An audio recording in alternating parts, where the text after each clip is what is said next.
that Bill McKinney has done on this summit.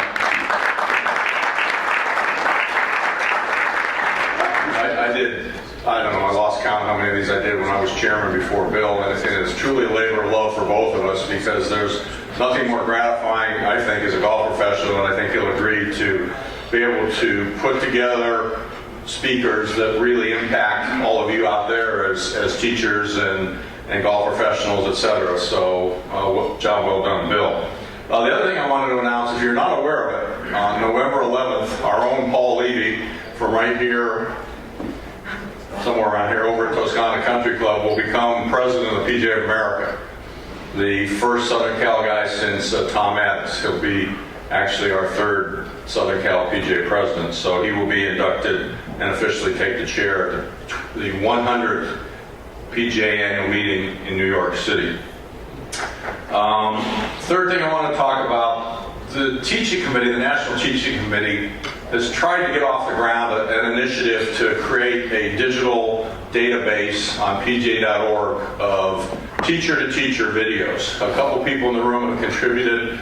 I would ask you two things: to go to PGA.org and just search for teacher-to-teacher. Number one, there are about 60 clips up there from some very good golf professionals that can help you with your teaching. Secondly, I would really ask you to consider filming your own videos to put into that database. The original vision that I had for this about a year ago was that we could just create something, our own YouTube channel right there on PGA.org, where whether you're an apprentice, whether you're an experienced teacher, you can go in and you could search, putting posture, putting setup. There's a couple great videos, by the way, on putting by Todd Soames, who's on our teaching committee, which I'd highly encourage you to go look at.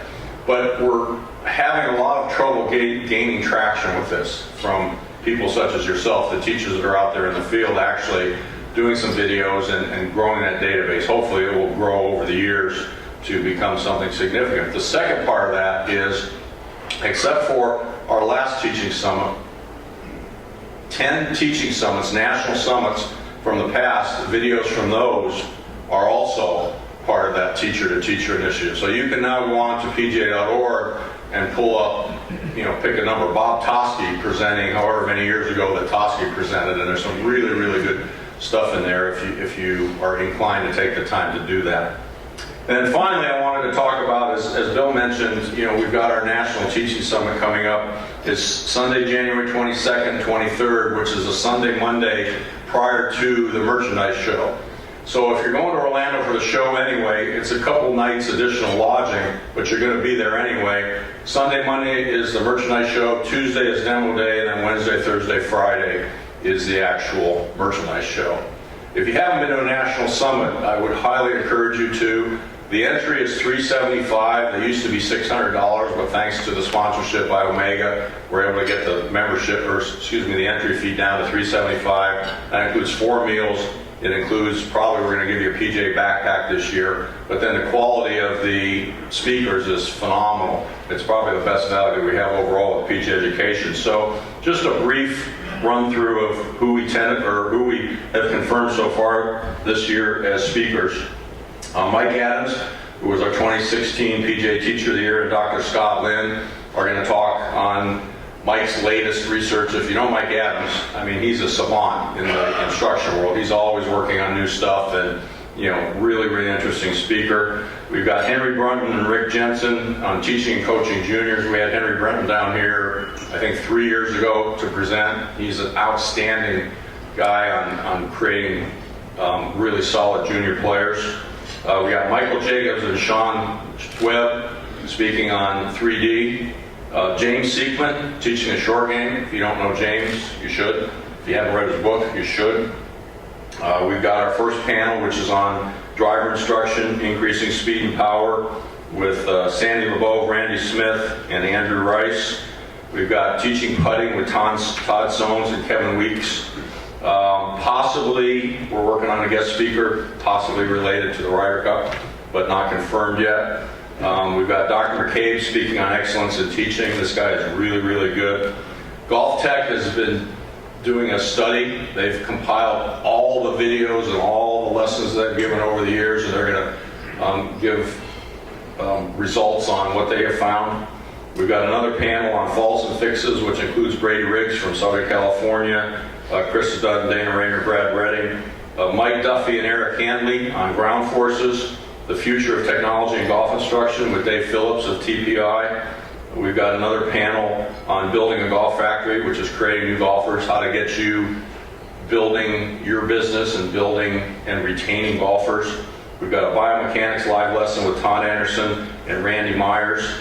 And then concluding the second day, we've got Cameron McCormick, and hopefully this little kid that he used to work with might be there as well. That's unconfirmed, so hopefully. We have our fingers crossed. So again, if you have the opportunity, it's well worth your while to come and visit us in Orlando in January. Hope you can make it. Is that the kid with the chicken wing?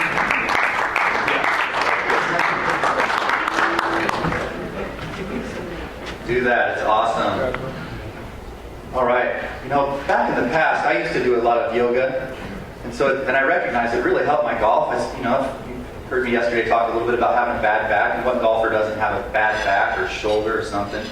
Anyway, we're really lucky to have this person, one of golf's most beautiful women. They voted this year, 2016. And also, you think yoga, whatever, I got to stretch. Yeah, you all know you got to stretch. This is a little different.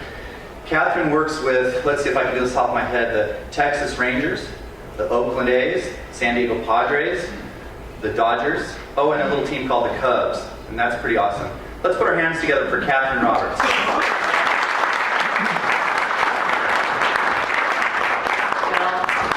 All right. Well, thank you so much for having me. I first wanted to acknowledge Bill and putting this together, and thank you for inviting me to present today, and also to Nike Golf for sponsoring this. You can tell I'm a little bit associated with Nike Golf, but pretty much we're the swoosh on everything. Anyway, so can I just see a show of hands of those of you that practice yoga on a regular basis? Okay. How about those of you that have tried yoga? Okay. How about those of you that are considering trying yoga? Okay, there you go. There you go. All right, so I just wanted to give you kind of a little bit of background about myself and the evolution of this whole concept and methodology. I'm a golfer. I grew up in a golfing family in Pennsylvania. I've lived in Arizona most of my life, though I'm a Wildcat, so go U of A.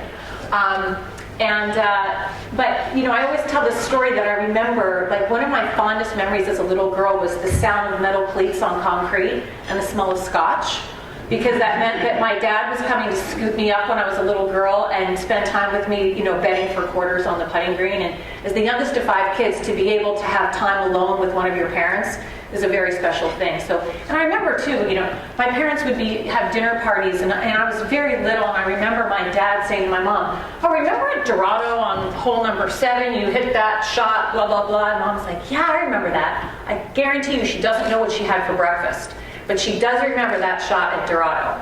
And I share that story because it tells me the importance of golf, not just the importance of golf in our lives, and to create it as part of the fabric of our life. And so I will say that I don't teach golf.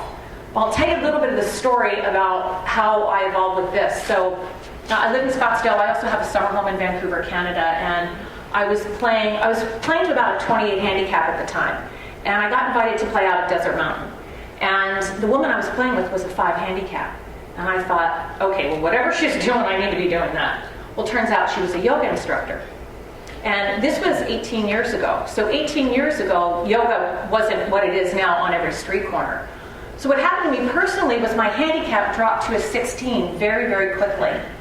And I had a corporate job at the time, but I was so smitten with the concept of yoga that I quit my corporate job, which sent my parents into a complete tailspin, to go teach yoga full time. And so because I live in Scottsdale, I was teaching traditional yoga at places like Desert Mountain and the Boulders and Desert Highlands. So all my clients were golfers. So what started to happen was they were coming back to me and saying, you know what? I was losing distance and now I have it back. My balance is better, my focus is better, my back doesn't hurt. And again, because where I live, a lot of these people were retired, so they want to play golf 5 days a week and they just physically could not do it. But the part that I love about it too is that they would say not only were they getting the golf-specific benefits, but they could actually turn their upper body to back the car out of the driveway, right? Or stand on one foot to put a shoe on. That's a big deal when you're impacting someone's life. And so that was 16 years ago when I had this concept of yoga for golfers. Well, as you were sharing with me earlier, he actually has my first VHS. I said, that's really embarrassing. Okay. And at the time, let's go back 16 years, the only people talking golf fitness were Tiger Woods, David Duval, and Gary Player. TPI didn't exist. NG360 didn't exist. There weren't people kind of selling golf fitness. It wasn't there. And so it was very kind of controversial what I created. But to fast forward now, 16 years later, we actually have certified teachers in 24 countries now. And so we're able to, this is our guiding principle. How can we be of maximum service to everyone that's in front of us? And I love what you said too, Bill, about great teachers don't have ego. And I really believe that. And I think that when our guiding principle is how can we see our athlete in front of us, be of maximum service to them, what we get back is way more than we give out. And that to me is the blessing of teaching and coaching. And what I'm going to talk about today is a lot about coaching. And I also, because I work in baseball and I've been doing that for 14 years, I also work for the Brewers and the Reds too, but go Cubs, and the Dodgers. So I had to act like Switzerland during the playoffs, so that was kind of interesting. But I make a lot of references to not only golf, but also baseball. And one of the reasons why that's important too is because the kinematic sequence in the golf swing and in hitting are exactly the same. So I actually got recruited into baseball from golf. My first team was the Padres. I was with them for 9 years. And the head strength and conditioning coach called me and said, we want to bring in yoga, but we want somebody that understands biomechanics. We want somebody that can work with athletes. And what we do with athletes is not necessarily a really intense yoga class. It's to assess them biomechanically. It's to give them what they need. And the same in golf. Different parts of the golf season require different types of conditioning. What I do in spring training versus the playoffs is completely different. Travel days, completely different. So if you're working with an athlete, and by the way, I refer to every person standing in front of me as an athlete. So Bill Bowerman, who was one of the co-founders of Nike Golf, said, if you have a body, you're an athlete.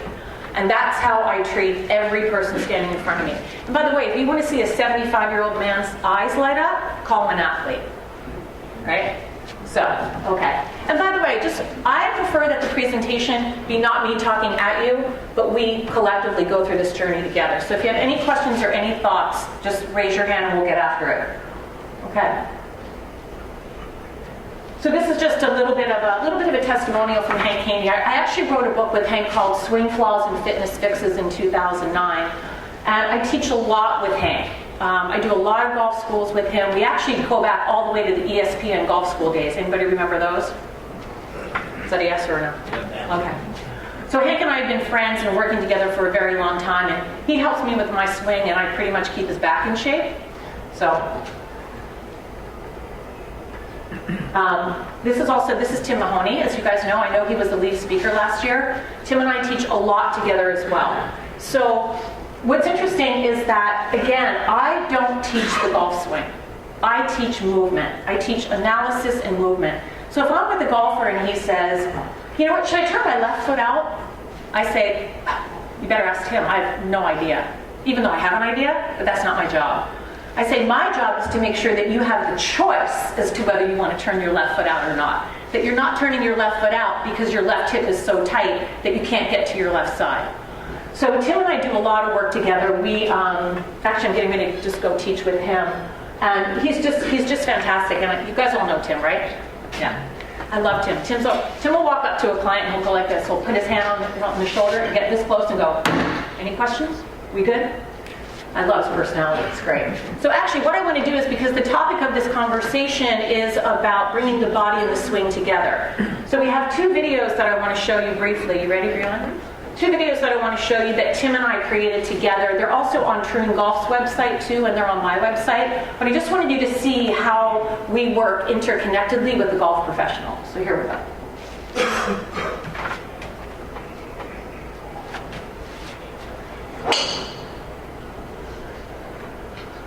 Katherine, did you see that shot right there? Beautiful, Tim. Beautiful. Teach every day, and I hear a lot about seat postures. Mm-hmm. And golfers who've been told to keep their head down, golfers who are tight in the hips, they develop what I call and what you call a C posture. So we see a lot of this in the golf swing. Does that look familiar? And what happens when people are rounded, the body won't turn freely on both sides of the swing. Now, the swing I just demonstrated was something I learned from you. Was nice, proud posture. I'm simply bending for my hips. Right. And I am tall, neutral. So again, golfers are C, and we're trying to get them to be more neutral and tall. Right. Correct? Absolutely. And what we see a lot from people with C posture has to do with a sedentary lifestyle. So what we're trying to convey to golfers is we need to have a balance of flexibility and mobility. So flexibility and strength. So we're trying to eliminate this and try and incorporate more of this, correct? Exactly. Now, if I stand nice and tall, my body can turn freely on both sides of the swing. And that's our premise of body-swing connection. Connection. Correct? And so you just showed a great example of C posture, and now I'm going to take you through 2 exercises to help you alleviate that so you can get that nice tilt that you just described. Great. So again, this is the incorrect, this is the correct. Right? Correct. Okay. Correct. So the first one is what we call a cat-cow pose. So you're going to start out on your hands and knees. Just put your hands right underneath your shoulders.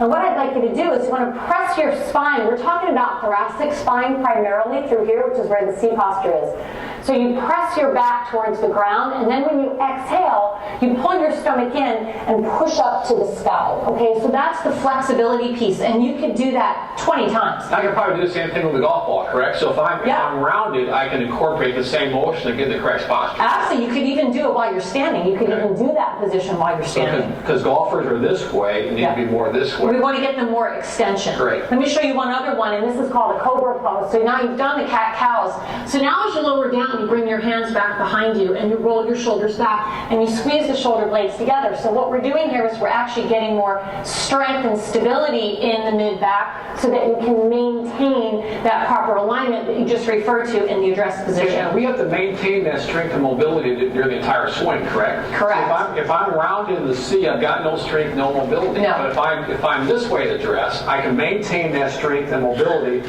on both sides of the swing. So correct, the posture, strength, mobility versus the C posture. Absolutely. Tall, strength, mobility versus the C posture. Absolutely, and that will give you that consistent spine angle. Great. Yeah. So that's a real good example of what we do with working with the golf professional. Any thoughts on that? You guys have seen that kind of pose, but any thoughts on that so far? Okay. All right. Okay, we're good. That's my dog, by the way. Okay. All right, so this is just some of, we call this YFG in action. By the way, YFG stands for Yoga for Golfers, if I have to spell that out. But we just put this up here just to show you kind of all of the international exposure that we're getting, because people are looking to embrace yoga into their lifestyle. And what we're doing is we're bridging the gap between yoga and golf. Okay? So here we go. Go this. So I want to just take a moment and talk about yoga in America. And these statistics came from Yoga Alliance, which is the governing body for yoga certification in America. And I think this is really interesting because it talks about the growth of yoga, right? So here we've got 36 million yoga practitioners, up from 20.4 million in 2012. You're talking about a massive boom in interest in yoga. Okay, and I really like this too. So practitioners are significantly more involved with other forms of exercise, okay, versus non-practitioners. So you have people that are very active, okay? And I think this is interesting too. Okay, so the number one reason is flexibility. But what is very shocking to people is that when they practice yoga for golfers, not only do they get more mobile, but they get stronger. Okay, their balance gets better, their core is better, their focus is better. But these are some of the reasons why people are coming and interested in yoga, especially if we have an aging population, obviously. So the main thing is to be flexible. If you have 15 minutes, I would rather you do flexibility conditioning than go lift heavy weights, okay? Okay, now, I think this is interesting too. 34% of Americans say they're likely to try yoga in the next 12 months. And if you're thinking about dollars, this got my attention, right? Up from $10 billion in 2012. I mean, does that get your attention? That got my attention. Okay. Now, here we talk about the kind of people that are practicing yoga. This is what got my attention. 38% are over the age of 50. Okay? So when you think about your demographic, my demographic is pretty much 45 and over. By the way, 85% of our clients globally are male. But if you go into a yoga studio, most of the students are women. So we have all of these people that are interested in getting into yoga. They love golf, but they're never going to walk into a yoga studio. Okay? And they're over 50. And how about this? 80 million Americans are likely to try yoga at the end of the year. Okay? This is what we're not. Okay? That's not what we do. We create programs that are designed to find our clients' success. So everything we do is taught in building blocks. And I make a joke. I say, you're never going to have to, So, you're never going to have to stand on your head in a Yoga for Golfers class. That doesn't do anything for your golf game. Everything we do is based on the biomechanics of golf, okay? So if you go to a Yoga for Golfers class and it's not one of my certified teachers and they have you do that, you better email me, okay? This is what we deliver. So all of our classes are held in golf facilities. They're held on the range, they're held in conference rooms, they're held, I almost said in batting cages. They are held in batting cages in some places, but they're held, they're held in performance centers, and it's a combination. It's a cohesive methodology that we're delivering. So here we've got a lot of actually the top and the bottom, top left and bottom were shot at Troon North. We actually have a corporate agreement with Troon Golf, and we do a lot of programs with Troon Golf globally. Okay? And if you'll notice, that's not a guy that's going to be standing on his head. All right. So let's just talk a little bit about the benefits of what we do. Mobility and stability. Everybody knows that yoga is going to get you more flexible. But this again is the piece too, is strength and joint integration. So let's say, for example, we know the number 2 injury in golf is rotator cuff. Does anybody know any golfer that has not had an issue with their rotators? Okay. Good, one guy, that's awesome. That's great. So everything we do with our methodologies is work on having all of the joints and the muscles integrated before the movement starts. And all that is very subtle adjustments, very subtle cueing. The analogy that I make is, you've got your grip, right? So if you make a slight change in your grip, that's where you get the big results. It's not the big, gross movements. It's the attention to the subtle details. Okay? Enhanced focus. And we're going to talk a lot about breathing. Improved balance, foot function, right? Everything we do is focused around the kinematic sequence. And the kinematic sequence starts in your feet. Okay? So most of your athletes will have prolapsed arches, right? Where their arches are rolling in. Right there, that is an instant leak of power. Starts in the feet. So we're always working the feet, and we do, and I'll show you more about some of the methodologies. We start in the feet, just like the kinematic sequence, move to the hips, the torso, shoulders, hands, club. Okay? Proprioception and feel. So I might say something that you guys might not like. Ready? I don't like using mirrors. And I know that a lot of golf professionals do use mirrors. And there is a moment where an athlete will say, okay, now I can see myself. The problem with that is that there's no mirrors on the course. So with the practice of yoga for golfers helps cultivate proprioception. Does everybody know what that is? Okay. So proprioception is knowing where your body is in space. And by the way, as we get older, the proprioceptive nervous system becomes more deadened. So that's why you see a lot of older people that are starting to walk like this, right? Because they don't have the sense of where they are in space. So their whole world gets very narrow. So cultivating proprioception helps them to feel more confident, to feel better balanced, to know where they are in space. Back to golf, for me personally, I have an issue where I have a tendency to overswing because of my mobility. So I have to make that correction on the course. And if I rely on the mirrors, then I can't really make that connection. Or correction is what I meant to say. Okay. The other thing is reduced risk of injury. Okay. We know that being more mobile and being more stable will reduce the risk of injury. All right? I don't have any statistics on that, but I can tell you that it's true. Okay? And the other thing is vitality and overall well-being for the golfer. You know, one of our slogans is play better, play longer, play stronger. We want to keep people in the game and not just playing golf well, but feeling better off the course, just like I described with, you know, being able to turn around and back your car up. Okay. So here are some of the methodologies that we use, okay? We always target the physical and psychological demands of the sport. One of the things we do that's a little bit different from kind of traditional golf conditioning, and by the way, I do believe in cross-training for golf. I do a lot of radio and television interviews, and one of the first questions they ask me is weight training bad for golf?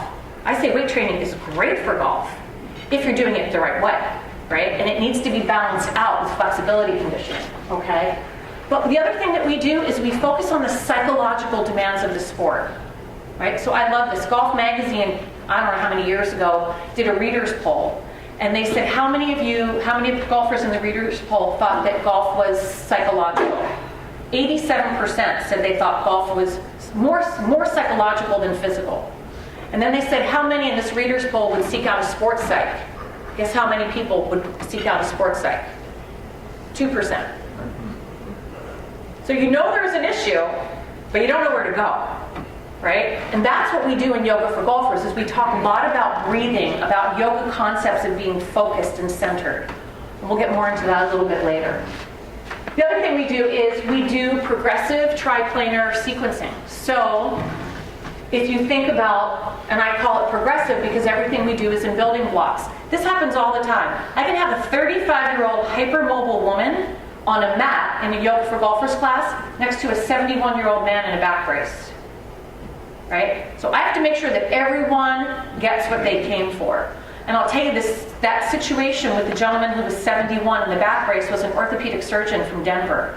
And this was up at True North. And he came to class and he said, "You're kind of my last stop on the train because my colleagues want me to have back surgery and I don't want to do it." And I said, "Hey, do me a favor, hang in for this 4-week session, which is 2 classes a week, and let's see how you're doing." His back pain was significantly reduced. But the feedback that he gave me that I love, he said, "I never felt like there wasn't anything I couldn't do," right? So then you have someone that leaves feeling successful. I get to be of maximum service. He gets what he came for, and he's pain-free. So that's just fantastic. But let's just talk about triplane sequencing for a moment, right there. So the body moves in 3 planes of motion, right? So you have the sagittal plane, which is flexion and extension, right? You have the frontal plane, which is lateral bending. And then you have the transverse plane, which is rotation. In the golf swing, every single joint and muscle in your body moves in all 3 planes of motion in under 1 second from a static position to an explosive position.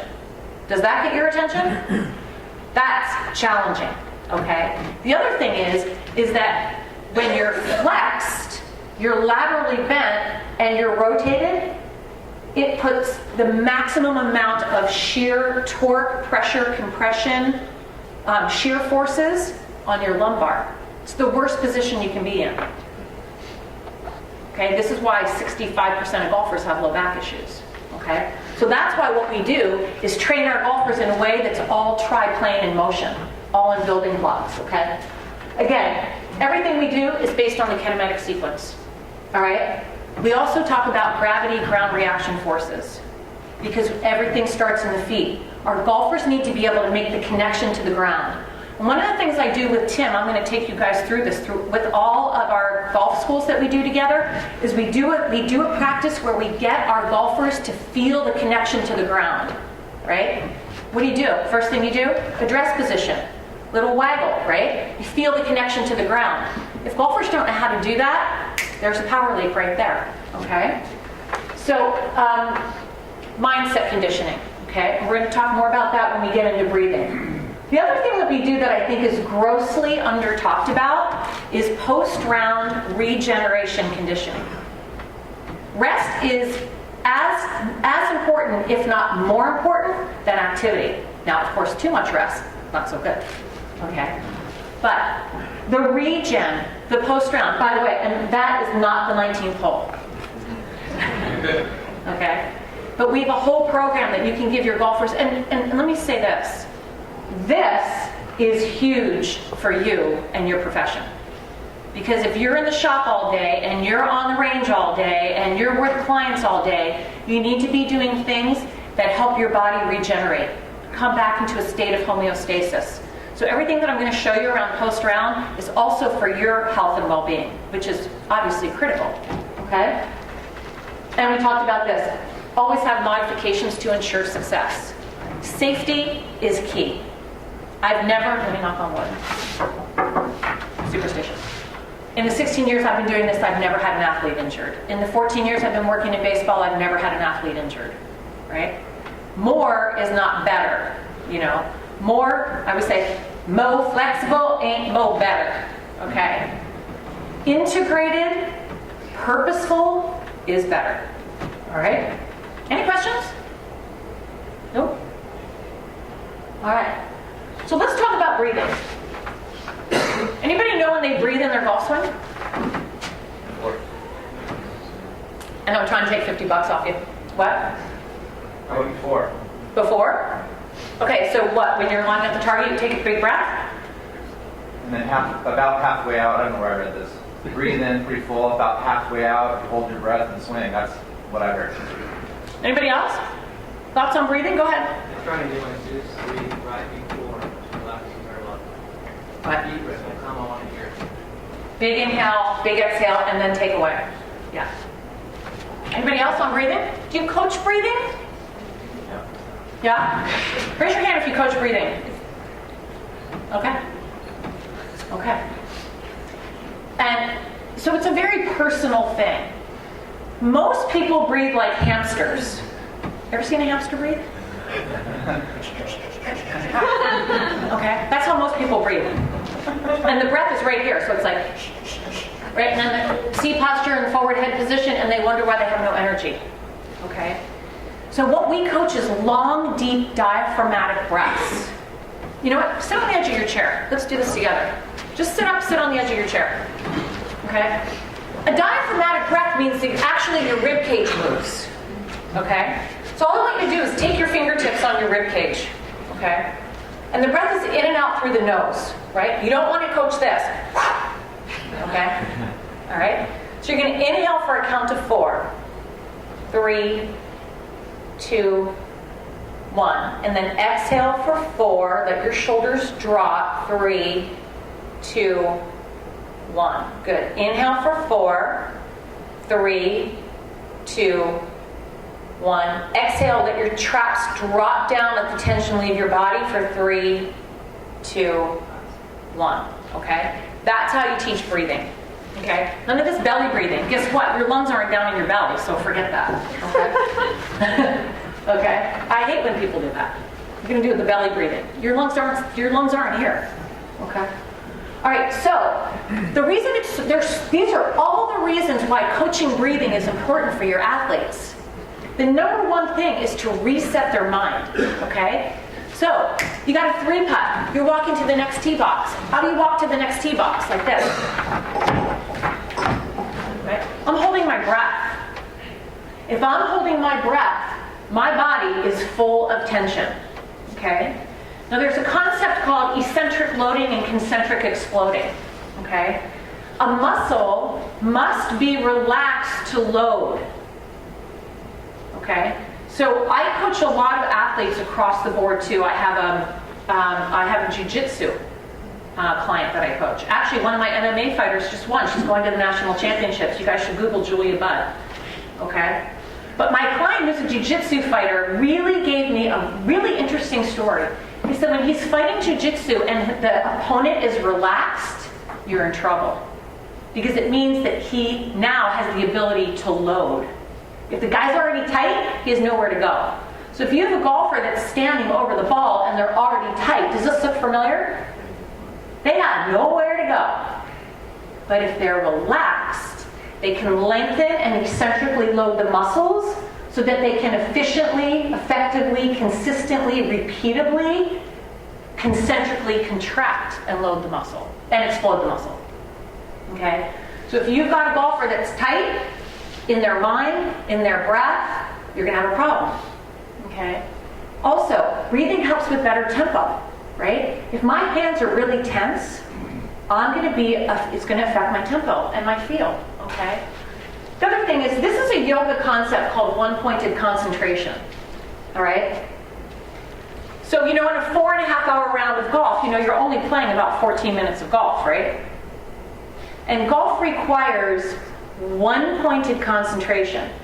I taught with Hank a while back, and I'll never forget this, and he shared this in the group. He said he feels like Tiger's greatest gift is Tiger understood the concept of acceptance. This is a yoga concept. And what that means is that 3-putt is gone. I'm walking to the next tee box, and I need to be totally focused on the immediate task at hand. This is what we coach my pitchers with too. It's one breath, one pitch. Okay? And actually what we say, we go a step further and we say intention, which could be visualization, one breath, one pitch. Golf, visualize, one breath, one shot, it's over. Move to the next tee box. So this breathing methodology can teach your athletes how to actually implement that, okay? The other thing is managing emotions, okay?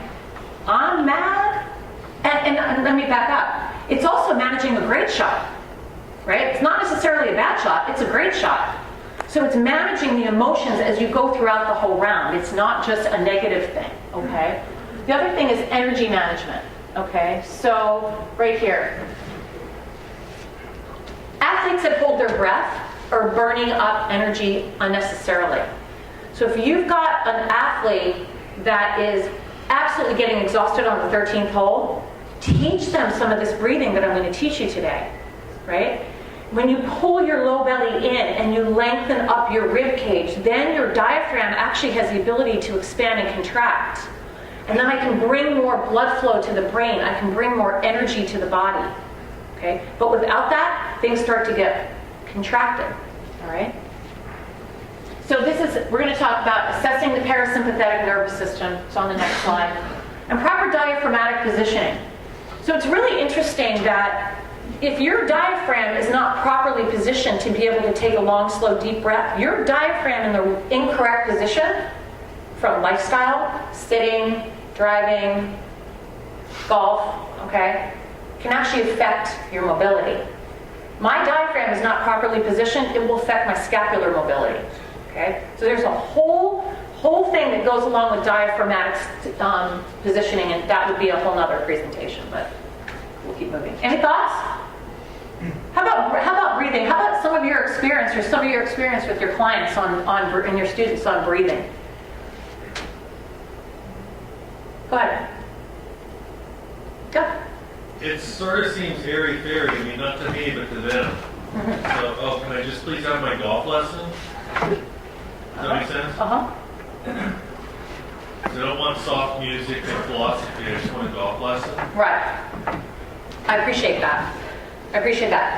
But the other thing is that everything that we just described has to do with performance and breath. Do you know what I mean? And I hear you. Well, and I wouldn't suggest that you have them come in and we're just gonna like breathe. Do you know what I mean? It's like, you know what? We need to get the tension out of your body, right? I want to make sure that I can help you cultivate better focus, and that all starts with the breathing. So just take a couple long, slow, deep breaths, you know? In one of the DVDs I did a while ago, Stan Utley was on the DVD with me, and we talked a lot about putting, and we're going to get into that too. But what he said is that he walks up to his student and he puts his finger on their traps, and he says, I want you to take a big breath in and exhale, and I want you to drop your traps down, even if it's just something as simple as that. But I appreciate that insight. Yeah, go ahead. Katherine, one comment, one question. I mean, to your point, I mean, I woke up this morning sleeping in a hotel bed and my traps were just on fire. Up by your ears. And just in that little exercise you had us do there, it's like they totally relaxed. Yeah. My question is, and maybe I'm jumping ahead a little bit, but in a player's pre-shot routine, when are you inserting that breath that we're talking about? So what I tell them is to stand at address, take an inhalation through the nose, an exhalation through the nose, and just feel the tension leave their body, right? In a perfect world, then they would begin an inhalation with their takeaway and an exhalation through impact.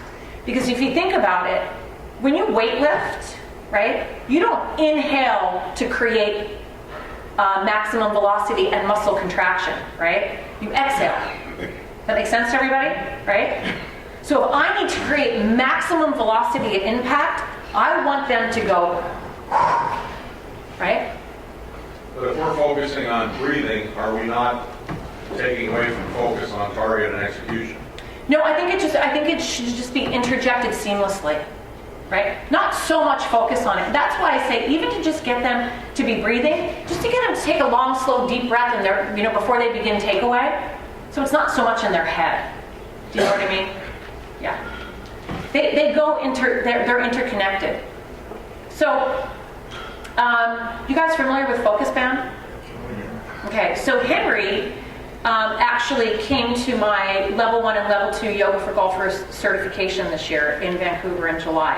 And I've done a lot with focus band with Jason Goldsmith out at True North. We've done a lot of golf schools together.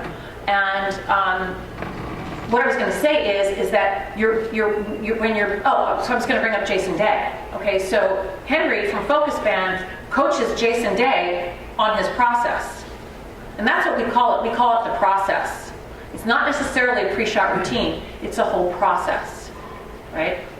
And it's funny. So and what that does is that, I don't need to go through all of it, but there's a visualization process, there's a feel process that happens in every single shot. And you watch Jason Day and he closes his eyes, and then he opens his eyes, and what you might not notice is that he has very long, slow, deep, rhythmic breaths, right? So it can be interjected seamlessly. But you guys, if you're not familiar with focus band, I'm a big believer in that, and I use it with all my athletes. Go ahead. Do you think that some of the breathing issues that people have are related to their reaction to stressful condition they're in? In other words, do you think that in a perfect world, a person who is in a good state of mind and good state of fitness and flexibility would more or less maybe breathe in a better way naturally? My question is, if they practice the breathing, do you think that, I think what Bill was saying, I don't know if you want to add a conscious, it's time to take my breath in the pre-shot routine. Do you think by practicing breathing, you might naturally come to it a little better during your routine in an efficient way? My answer to that is spot on. That's spot on. So what we're doing in Yoga for Golfers classes is we're teaching breathing awareness. So that then when they go to set up, right, just that long breath it's second nature. That's what we're trying to do, is create it to be something that's second nature. But most people are so stressed, they don't even realize that they're not breathing during the day, right? And you know how you know you're not breathing during the day? Anybody in this room ever had a forced yawn? Hopefully it's not right now during my presentation. Right? But that's your body saying, you know what, I need more oxygen. Okay? So let's talk about the nervous system. This is the next slide. These are all great questions. So this is actually from, I'm very, very close friends with Pia and Lynn. I've gone through their coaching program 3 times. They're fantastic. We're very good personal friends as well. So this was from Vision 54, but it's from HeartMath, which is where this research comes from. And this is really important because it's the DHE and cortisol connection, and we're talking about stress. Really good point, okay? So DHEA is the love hormone, right? It's where like everything's cool, right? But you have to think about it. You can't just wish it. You have to think about it. You have to feel it. So like, you sit there and you think about what makes you feel the happiest. Well, that could be, for me, it's my new dog. I mean, I love my husband too, but my dog's pretty cool.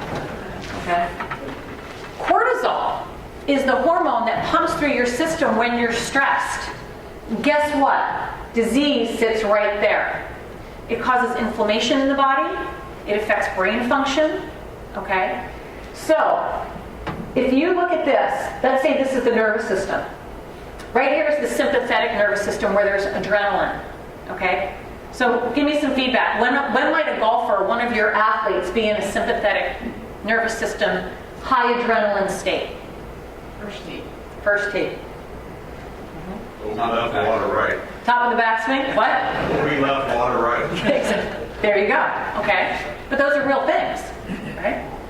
Okay, so what happens is that when you're in a highly sympathetic adrenaline state, cortisol is pumping through your system, and you kind of live in this upper left-hand quadrant of these emotions.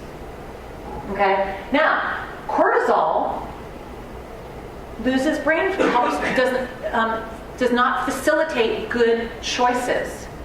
So if I'm in a hypersympathetic state and I have adrenaline pumping through my system, by the way, this happens to me when I tee off because people, it's like a charity thing. People are like, oh yeah, there's a chick from the golf channel. Let's see if she can really hit the ball. Okay? So you can get there. And what happens is that it affects course management. Something as simple as course management. All right? So then we have at the bottom here is the parasympathetic state. This is where you're relaxed. By the way, this is fight or flight. This is the tigers chasing you down the 18th fairway. Right there. Okay? The parasympathetic state. The more relaxed state, where you can make better choices. This is visualization. This is intention. This is a one breath, one shot. Okay? Now, so then, again, on this side is DHEA. Now, here's the thing. Where do you think a golfer should be to perform well on that state? On that chart, where should they be?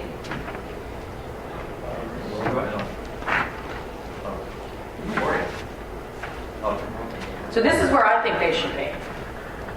Right in here. Right? So what people confuse is when you talk about the nervous system in a parasympathetic nervous system state, that doesn't mean apathy. It means choice.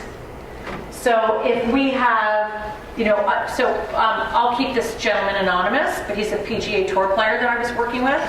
And this PGA Tour player always lived in this nervous system state. He's a hothead. You would know who he is, but I'm not going to tell you. Okay? He's a hothead. He should have won 20 tour events, and he hasn't. Because you know what? He lives here. But what I'm working with him on is not just his body with yoga for golfers, but the breath and the mindset conditioning.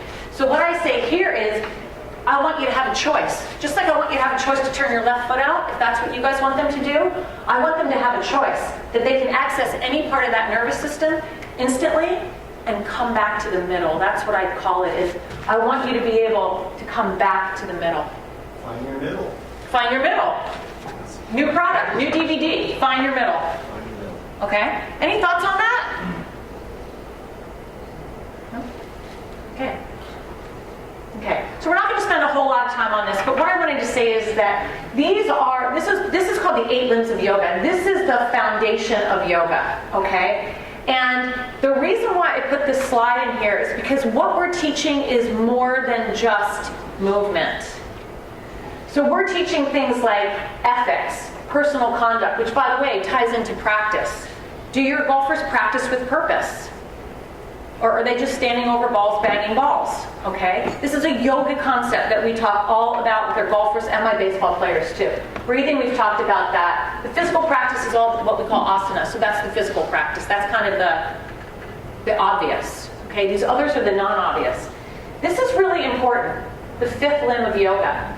Withdrawing from the senses, moving inward. Right? Like, okay, so let's go to the Cubs for a minute. Okay, and by the way, I like the jersey back there. Okay, let's go to the Cubs for a minute. So I'm watching the playoffs the other day, and I work closely with all of them. I work very closely with Hendricks, and he's standing on the mound, and there is so much external noise, it's mind-blowing. And you know what he learned? What he learned is to take a breath, let all of that go. That's withdrawing from the senses. And for our golfers, it could be somebody on the phone in the cart, you know? All right? Concentration of the mind, okay, meditation. Number 8 is enlightenment. We call it samadhi. That's like, whoo! You know what that is? That's a zone. It's just a zone. It's knowing that things are unfolding exactly as they're supposed to unfold, and you're not attached to the outcome. It doesn't mean you don't care. It means like what Hank said about Tiger, right? You got to be in acceptance and let it go and move forward. All right? Okay. So let's get into a little bit of the physical part. Any thoughts on that kind of mental part, breathing thing before we go into the physical? Go ahead. I would say I hear a lot more about how to deal with a bad shot. How do you differentiate teaching of how to deal with a good result? Because for me, I would say I relate to my students more because I've had as much success as some people are in the room. So if I'm playing really well, I get to that, uh-oh, you're there. What do you do? So dealing with the good result seems to be harder for me. I can accept the bad shot because I've done that 1,000 times. But getting to that 4 or 5, Me too. you start getting under par, you're thinking, uh-oh, you're where you haven't been before. Yeah. What do you do now in the next tee? So the positive result seems to be hard for me to deal with. Or some of my students, I don't hear a lot of differentiation of how to deal with that emotion versus the negative. I think that's a phenomenal question. The approach is similar. Okay. Because I want the process and the approach to be consistent throughout. But you bring up a concept that's very important in coaching, and that's fear of success. Okay, and I'll tell you this: I had a young Asian girl. Her parents reached out to me. She was 16 years old, playing at a very, very high level, and they came to my studio in Scottsdale. And both the mother, the father, the younger sister, and the 16-year-old female. And we all sat and talked. And this is what the mother said in front of the child. I don't understand what's going on. She keeps blowing it. Right? Now, culturally, what they were doing too is that the whole family was moving around and following her for each event. So the pressure was intense.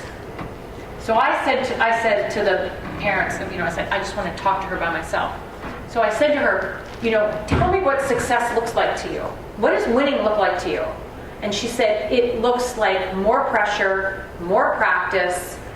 My family's moving around, they're following me. My father is, it's kind of like a Michelle Wheat thing, like the father's calling the coach at 3 a.m. Do you know what I mean? And she was always winning, and it was in the 17th and 18th hole that she did this purposely because she didn't want it. So fear of success is huge. Again, that could be a whole other presentation, but it is something to talk about because there's a responsibility tied to it, and a lot of people don't want that responsibility. I see this a lot in baseball. All of a sudden, a baseball player who's about to maybe be brought up to the big leagues, or maybe they're going from AA to AAA or whatever it is, all of a sudden they'll get injured, right? And I can tell you a story too. This was in baseball. This guy, again, I'll keep him anonymous, but this player was similar situation, but he had been moved around to different teams, and all of a sudden he had horrible pain in his low back. So he said, can you help me with this? And I said to him, and by the way, this wasn't like our first meeting. I knew this player very well. And I said, can I be candid with you? And he said, of course. And I said, I think what's in your back is fear. And he said, you're The other thing he said is, I don't trust myself. Because he was a position player. And I think this is interesting. As a position player, he felt very confident because he was just reacting to where the ball was going. Okay? But when he was batting, his numbers were down here. Because he'd been traded so many times, all the coaches were like, oh, look at that stat. Oh, look at that stat. Oh, look at that stat. So he said he would stand over the over home plate, and he'd get ready to hit, and he would like freeze because he didn't trust himself. Right? So that's a little bit of that fear around success as well. The other thing, I just want to tell you this story. So one of the teams I work with is the Oakland A's, and I've been with them for a very long time. And one time I got there early onto the field, and I was with Chili Davis. You guys all know Chili Davis, right? So I'm sitting with Chili, and I said, Chili, what are the top 3 things you're trying to get your athletes to do? And in my limited mindset, I was looking for, more speed, more power, more whatever. He said, the number 1 thing I'm trying to get my athletes to do is trust themselves. And he said, and I thought that was really interesting. And he said, when I played, He said, we didn't have all these statistics. He said, but now they're bombarded with statistics. And they throw a bad pitch and they turn to me like, okay, now what? They don't trust themselves. In the golf realm, what I try to get my athletes to do is trust themselves. To trust in the process, to trust in the journey, right? And to just trust their ability, okay? All right, so anything else on that? That was good. Good question. Okay. All right, so dynamic warm-up. This is, yoga gets a little bit of a bad, not so much now, but when we started, a little bit of a bad rap from a conditioning perspective. Because people that don't understand what we do would say, static poses are bad for golf, right? Well, first of all, they're not bad for golf. But if I need to prepare your body to move from a static position to an explosive position, I need to get your body warmed up dynamically, okay? So these are all some of the things, the benefits that our dynamic warm-up does. And by the way, what you have in your handout is a fairly long dynamic warm-up, but it's something that you could give to your clients, okay? And it's funny, so I do a lot of work with the PGA of Canada. Oh, go ahead. What would you define as fairly long warm-up? Like how long would you take this? You could have them do the first half of the poses. It's a little bit longer. I think a really good warm-up is 15 minutes, right? But anyway, so we do a lot of work. Go ahead. What about jump rope? Jump rope? Like 40 feet off or before you fall. I have to think about that. 30 seconds. Just to get it on. Yeah, I'm actually going to take you through a three-dimensional matrix that I use for assessing, but it's a great warm-up for golf. So if you guys, and by the way, if you guys want to videotape anything or whatever, I guess this will be on the website, right? If you want to, okay, but if you want to videotape anything, that's fine. If you post it on like Twitter or Instagram, tag me. Just saying. Okay. Okay. All right. Yeah, about 15 minutes. Oh, what I was going to say about the PGA of Canada. So we do a lot of education and player development. And one of the things that came up during one of our sessions was one of the golf pros said, because when I said you could use this and give this to your clients and they could just kind of do a dynamic warm-up, maybe if it's even 5 minutes, whatever it is. And he said, I could get sued if they get hurt. And I said, but if they're not warmed up, they might get hurt. Right? So I just thought that was kind of interesting. A little bit of warm-up, right? We have a lot of certified instructors that are PGA and LPGA professionals that incorporate this. Charlene Bent, who was just here, right? A lot of them from the Southern California section. And they use this. They'll say, hey, you know what? I want you to do this for 5 minutes before we start hitting balls. Doesn't mean that the lesson's all about yoga for golfers, but we have to get them prepared. And yeah, I think jump rope is fine. If you can get people to do it, right? Okay. All right. So this is just some examples of some things. We always work hips to T-spine. So the upper left-hand corner is just what we call window washers. It's to get internal and external rotation of the hips. But we pair that with arm glides because the hips and the T-spine need to work together. And you'll notice if you do this exercise, this window washers with arm glides right here on the left, right? If you move your hips to one side and you glide your arms over your head, you'll feel it more in your T-spine, right? So everything is interconnected in our methodologies, okay? All right, here's some more things, okay?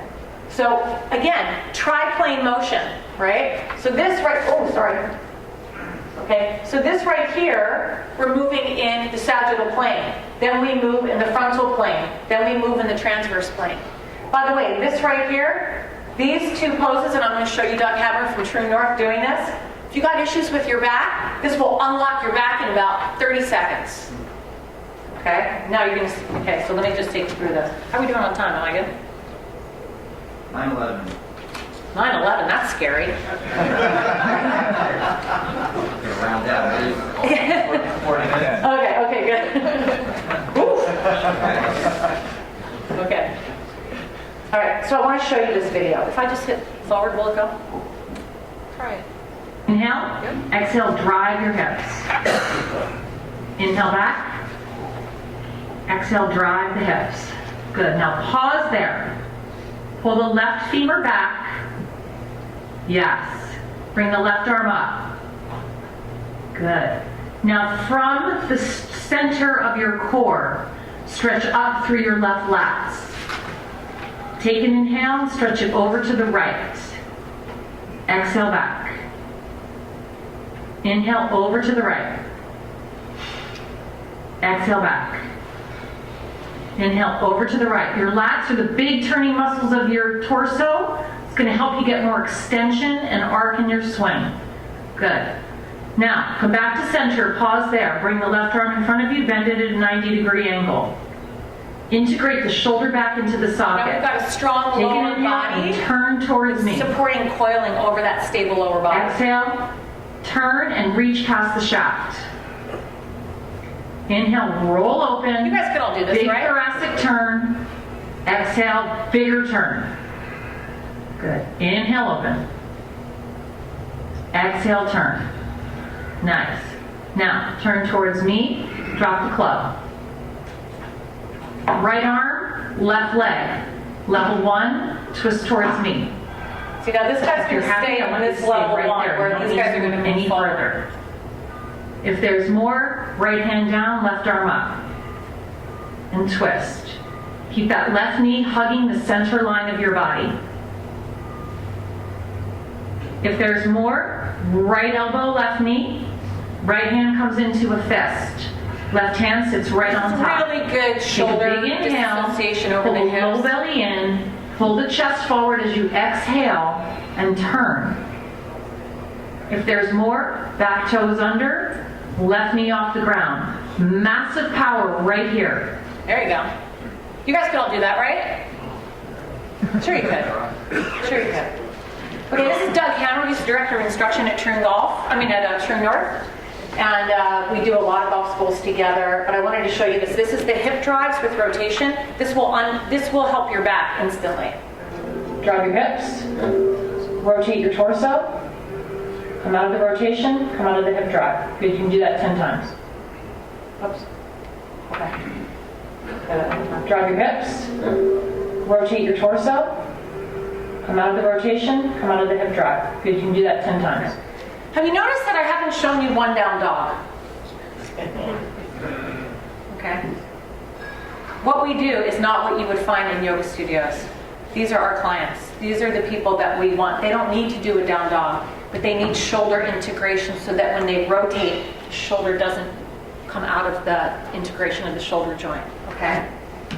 All right? But do you do downward dogs for you personally? Oh, for me personally, sure. Yeah, all day long. I can hold a down dog for like 24 hours. But You like downward dogs, just you keep it away from golfers because it seems too very. no, I'll tell you why. Because most golfers have a C posture. So if they're in a down dog, do I need to do a down dog? Oh yeah. Okay, I can hear my agent going, do not do a down dog. Okay. But if you think about it, you have a C posture, right? And so if I'm in a down dog and I'm in a C posture, that doesn't benefit me in any way. So what we do is, again, because it's all around the biomechanics of golf, what I'm doing is there's 1,000 ways to skin the cat, and a better than a down dog. Okay? Let's talk a little bit about power. Okay? So, gravity is the force that attracts the body towards the center of the earth.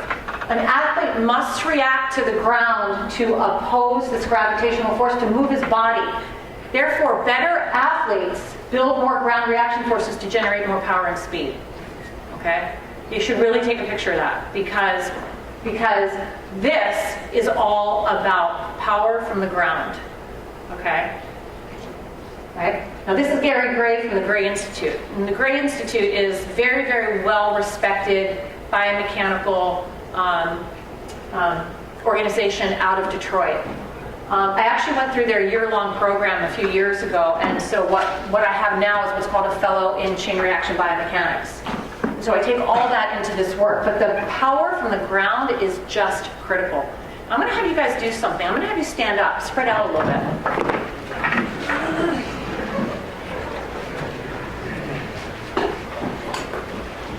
Okay. All right. You might need a little bit of room. I mean, you're not going to go like this, so you're not going to hit anybody, but that's fine. Okay? Just want you to jump up and down 3 times. Okay? And then just land. Awesome. Okay. Your feet are going to be about hip width apart. And what I want you to do is think about your feet connected to the ground. Just feel your feet connected to the ground. Okay? Now, I want you to imagine what the earth feels like about a foot below you. All right? And you're going to take your hands to your waist if you want to do that. And I just want you to sit back a little bit, almost like you're sitting in a chair. Okay? Or you can think about getting into your address position. Okay? Now, without moving your feet, I want you to pull your feet apart. Don't move them, but just pull them apart. Okay? Good. Now, take a big breath in. And when you exhale, I want you to drive your lower body to 12 inches below the earth. Drive your lower body down and drag your feet apart and pause when your legs are straight. Okay? Okay, now take your mind's eye to 2 feet below the ground. All right? And bend your knees. And I want you to sit back like you're sitting in a chair. Or again, you can do it like a dress position. Now you're dragging your feet apart. Okay? And you're thinking about 2 feet below your feet. What does that look like? Okay? Take a big breath in. And when you exhale, drive your lower body to 2 feet below the earth and come up where your legs are straight. And you're going to pause there, it's fully standing, okay? We're going to go 1 step further. I promise we won't go 6 feet under. Okay? 3 feet under. Imagine what 3 feet below your feet looks like. Okay? So sit back like you're sitting in a chair, and I want you to drag your feet apart. Pull them apart, but don't move them.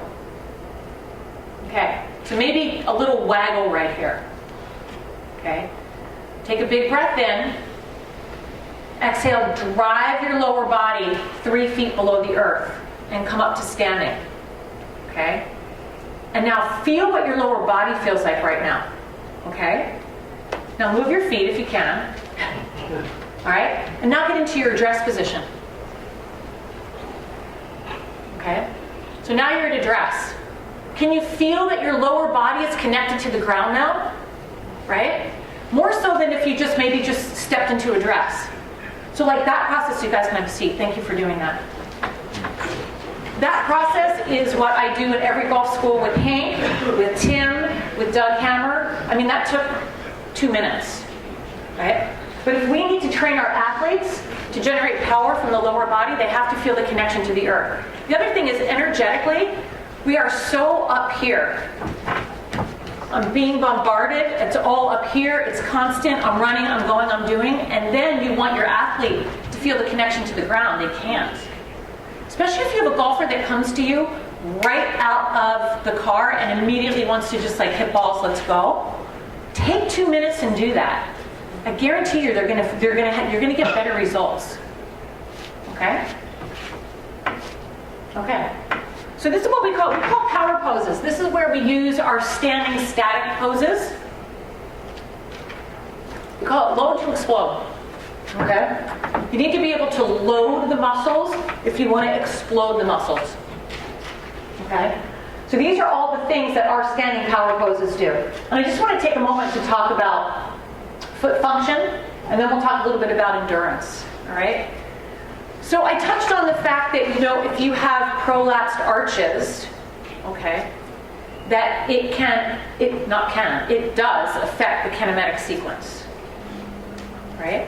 Now, foot function also affects the inner thighs, the adductors, from a chain reaction biomechanical standpoint.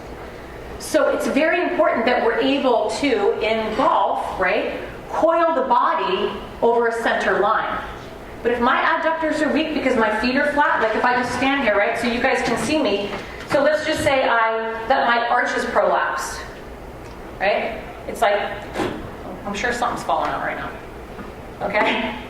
But if I lift in the arches, I'm pulling power all the way up the center line of my body.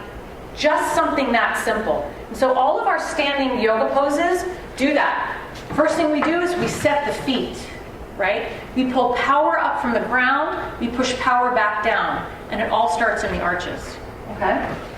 So the other thing I want to talk about is endurance, because doing these standing power yoga poses helps build endurance. Guess what?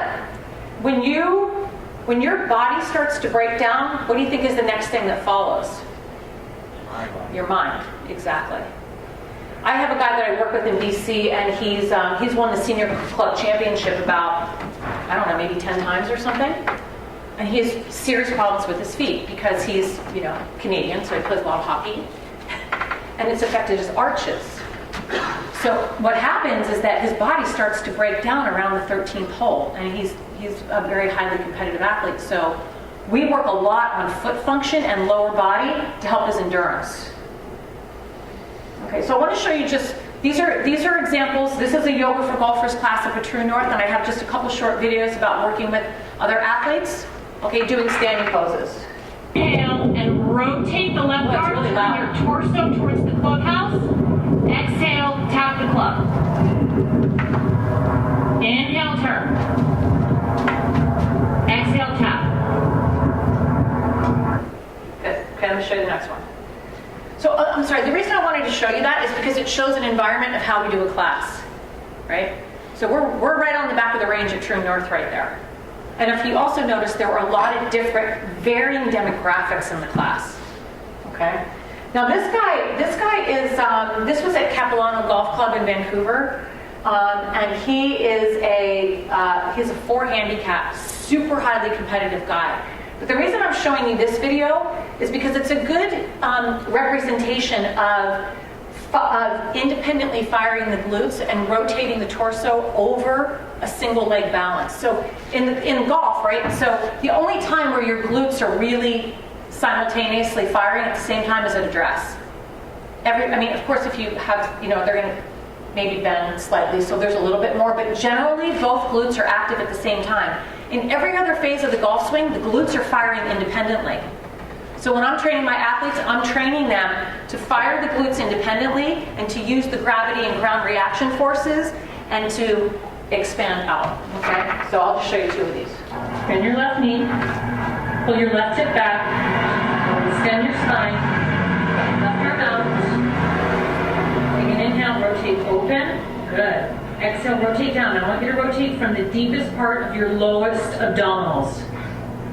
So I'm not having him do this reaction moving up the and spine. think that he's turning his thoracic spine. This is like a false positive. One more. Rotate open. Then you can pause and hold that there. So now pull your chest towards the course and push your back heel away from you. So stretch it Subtle out. cueing that makes the big Hold for difference. 3, 2, and 1. Good. You guys can all do that, right? It's actually not that hard, but it's very, very powerful. Okay. Here's another one. This is Dallas Beeler from the Cubs. You can see he's got the shirt, Try Not to Suck. Okay. You guys have seen that shirt, right? Yeah. This is the shirt that they wear in the clubhouse. This actually is at my home, but I wanted to show you this. Harry carries glasses. Yeah, no, you guys, yeah.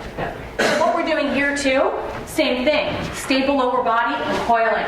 So he's really low. I'm having him push against his elbow. It's going to inhale, rotate, open, and then exhale, turn. Okay. Yeah. Take an inhale, rotate from your core. Good. Stretch all the way out. Nice. And then rotate open, keep pushing your right knee right. Okay. And now pay attention to this, Good. extend all the way out. Let me tell you why. Are you familiar with internal and external cueing? Yes, no? Never heard of it? Okay. So there was a big piece of research that was done, and it was presented at a Nike Sparks conference, and one of the great things that I get to do is learn every day, right? I always say the day that I think I know everything is the day I want my ashes sprinkled in the ocean, right? So we went to this Sparks conference, and there was a German woman that presented this great piece of research having to do with internal and external cueing. So an internal cue is something having to do with your body. So it would be like, let's say I'm on my hands and my knees, right? It would be like, press your hand, like feel your fingers connected to the floor. That would be an internal cue. Like what would be an internal golf cue? Put your shoulder on your chin. Put your shoulder under your chin, exactly. Okay? Anything. An external cue means that I say, take your hands and push them towards the front of the stage. And then I say, take your hands and push them towards the first table. And then I say, take your hands and push them towards the middle of the room. Take your hands and push them past the glass. So it's progressive. So what they did was they studied 18 different sports with internal versus external cueing. And I'll just give you one example. One example was a free throw. Okay? So they had a basketball player, and they also put electrodes on his arm to measure muscle firing. Okay? So when they said, okay, flip your wrist, right? And then they said, throw the ball to the rim. And they said, throw the ball to the backboard. Throw the ball to the wall of the gym. What's fascinating is that the level of performance was exponentially greater with external cueing, and it required much less muscle activation. Right? So if we think about how we teach golf, again, I don't teach golf, but I've taken thousands of golf lessons and taught at thousands of golf schools. What would be an external cue that you could give for golf? Hit it over the tree. Hit it over the tree, right.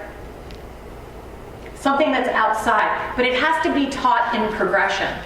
Like you could say, hit it over the tree that's right there, and then hit it over the tree that's 50 yards down the fairway, and then hit it over the tree. Do you see what I'm saying? I think it's a really interesting piece of research. So that's how I cue my athletes. So in this position, I might say, I want you to imagine there's an explainer out there, and I want you to reach inside the explainer. Okay? And now I want you to reach to the explainer, and now I want you to reach beyond the explainer.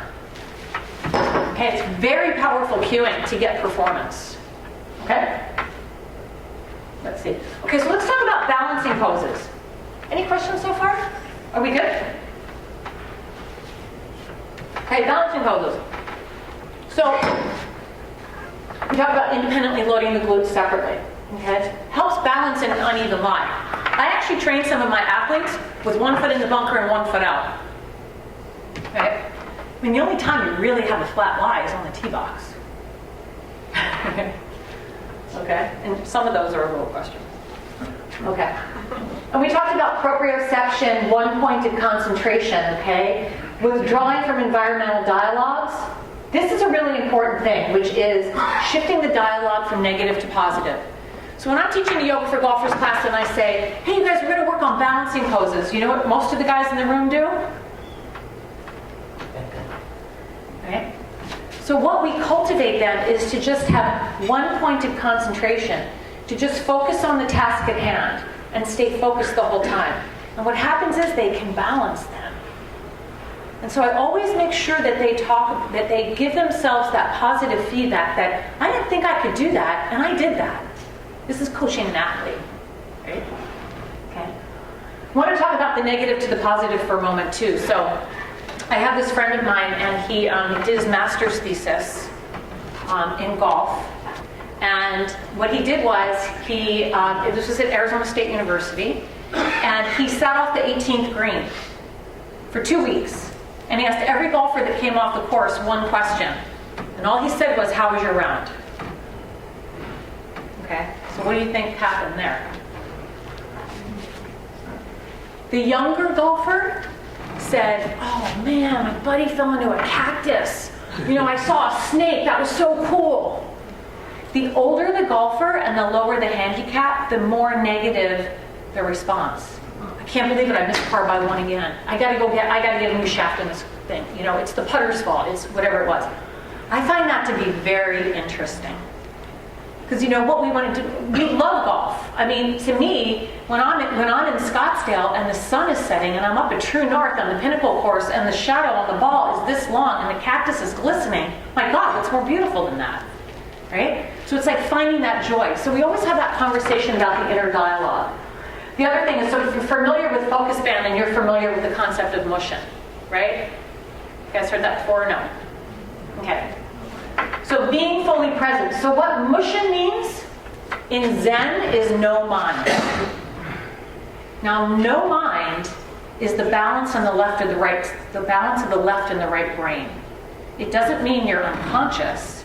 It means that you're able to step into this place where you have a crack, an opening in the critical mind into the subconscious mind.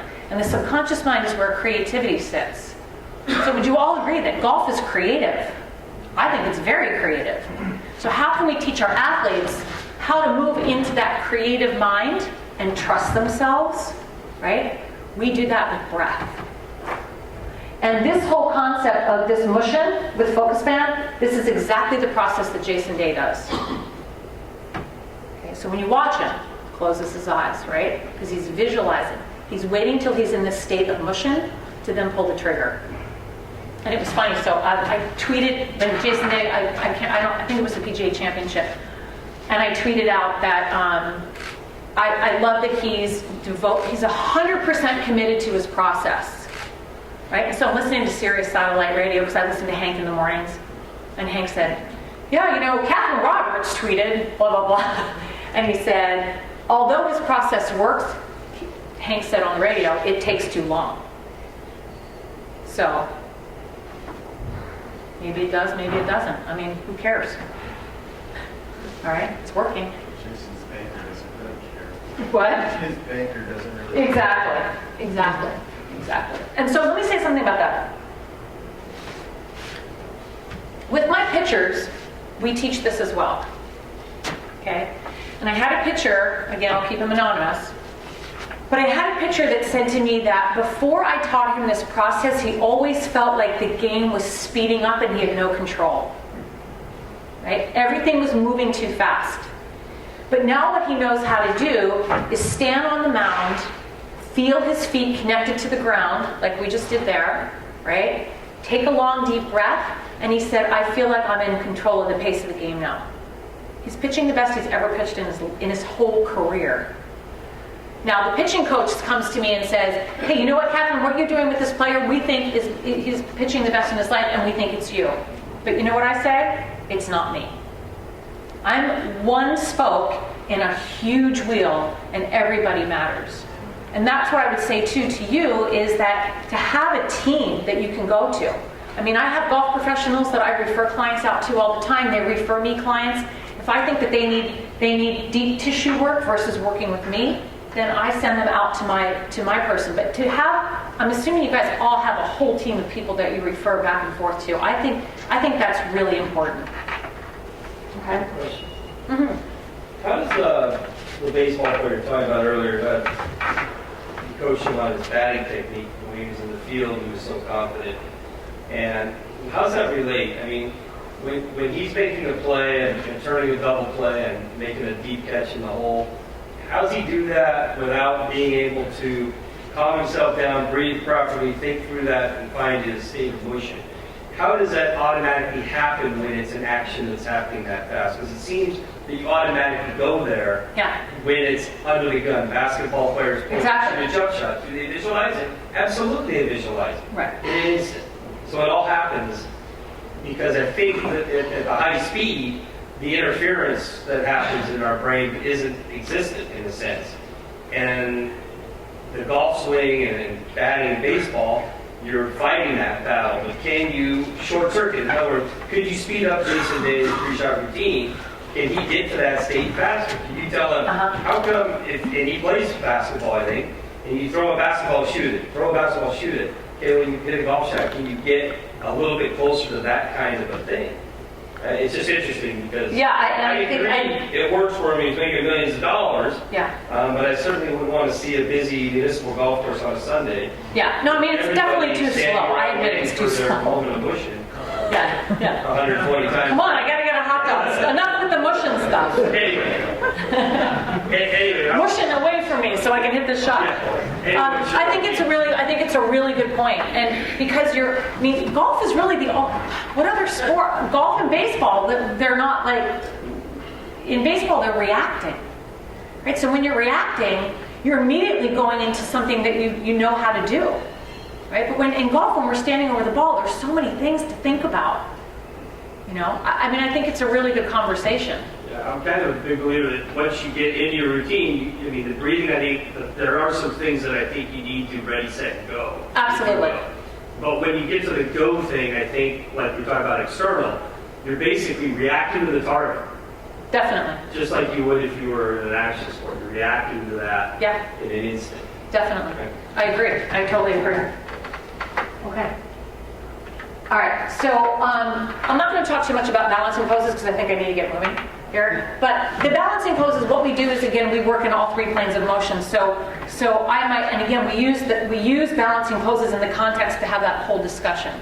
But what we'll do is I might have an athlete stand like this, right? Bend their knee, come back and load. This is called a warrior 3 pose over here. Cross their leg over and come down like this, right? So I'm always trying to work those three planes of motion in one sequence, okay?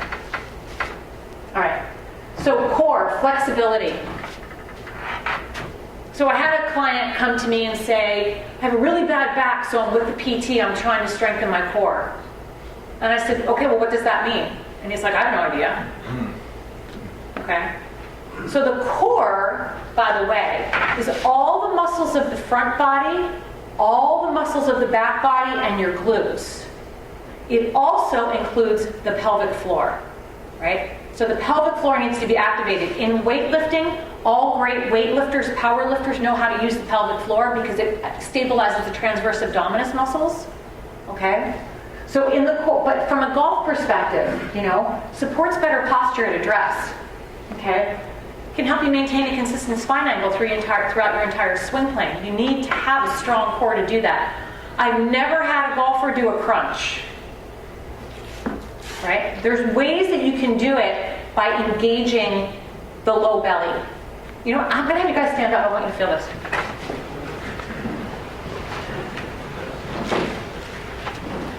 Okay. All right.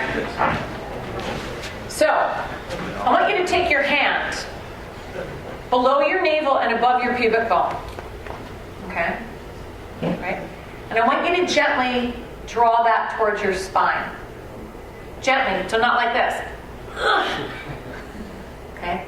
Gently draw it in. Take a big breath. Exhale it out. Keep it drawn in. And on the next inhale, I want you to feel like you're pulling everything up. Pulling it up to the crown of your head. Now, squeeze the shoulder blades together and just let everything drop down. Okay? Now look at your posture. That's how you build posture, not this. Okay, this doesn't do anything. Right? Okay? So do it again. So now let everything hang out. Let it all hang out. Okay. Take your right hand, take your hand below your navel, above your pubic bone. Draw it in like you're pulling, like there's a string pulling your navel towards your spine. And then pull all the energy up to the crown of the head. Squeeze the shoulder blades together and drop them down. Now, get into your dress position right there. Does your core feel more stable? Yeah. Okay, good. Have a seat. Okay.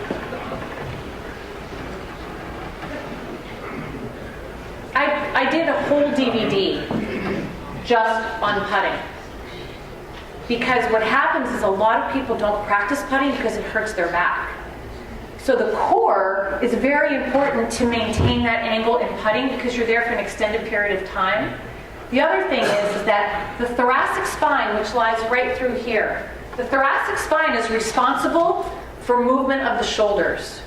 So if you have somebody with an excessive C posture, it's going to affect their putting. So if you guys want that, I will give that to you as my gift. It's a 16-minute workout, yoga for golfers, just for putting. Okay? Right? Because you need to get that moving. You need to get the thoracic spine moving, but this has to be stable.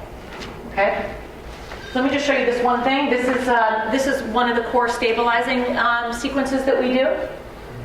So the left leg is extended, the left hamstring is to the sky. Extend the right arm out, thumb to the sky as if you're going to grip the club. Pull your chest forward. Take an inhale. Exhale, crunch elbow to knee. Inhale, lengthen.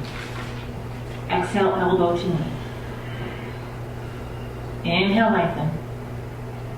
Elbow to knee. You got it, right? Okay, it's a good one. Okay, this happens to be Kyle Hendricks. Okay, and so we do core, we do seated, we do some post rounds. So now you can see this is the skeleton of all of our programs.